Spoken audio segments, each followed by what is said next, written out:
Ouais, là, encore, je suis vraiment autonome, puis je pense à amener mon entreprise à un autre niveau. Est-ce que je devrais m'incorporer? Dans le fond, écoute, la réponse est simple. Ça va être de voir avec ton comptable. Ça dépend énormément de la situation, mais règle du pouce. Tous tes revenus que tu génères, si tu n'en as pas besoin pour vivre, ben, t'es mieux de l'envoyer dans ta Inc., donc dans ton incorporation. C'est là que ça va venir intéressant. Pourquoi? À cause du volet imposition. Parce qu'au personnel, c'est vraiment des braquettes qui vont aller en augmentant. Donc, plus que tu gagnes de revenus, plus que ton taux marginal, fait que ton impôt sur tes derniers dollars gagnés va augmenter aussi avec ça. Versus dans ta compagnie, bien, ça va être un taux fixe. Donc, par exemple, aux alentours de 21% en général, ça peut être un petit peu plus, ça peut être un petit peu moins, selon du cas par cas, mais bref, tu vas chercher un taux qui va être beaucoup plus faible que tes dernières tranches d'impôt au personnel. Fait que c'est là que ça devient intéressant, mais la notion super importante, c'est justement de dire, bien, écoute, toi, ton revenu, si tu l'envoies dans ton incorporation, il ne faut pas que tu en ailles tout de besoin parce que tu faut que tu en laisses dedans pour pouvoir aller chercher justement l'avantage de la réduction fiscale. Si toi, tu gagnes 150 000, tu l'envoies tout dans ta compagnie, puis tu ressors ton 150 000 au personnel, ça a valu absolument pas la peine, à part de dépenser de l'argent vraiment par les fenêtres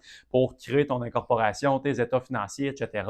Ça vaut pas la peine. Mais par exemple, tu es vraiment à ce niveau-là ici, puis tu te dis, ben écoute, moi, j'amène mon entreprise à un autre niveau, j'ai besoin de 100 000 pour vivre, puis tu génères 200-300 000. Oui, ça vaut la peine, puis il faut que tu le fasses. Puis par la suite, on parlera peut-être même futurement d'une compagnie de gestion, une holding pour venir remettre tes actifs supplémentaires que tu vas avoir générés là, pour protéger le tout de ta compagnie opérante. Mais pour commencer, c'est vraiment ça, règle du pouce. Si tu n'as pas besoin de tes revenus pour vivre la totalité, tu vas pouvoir déjà penser à une incorporation pour que ça vaille la peine, justement. Ça va être de discuter avec un bon comptable. On s'en parle.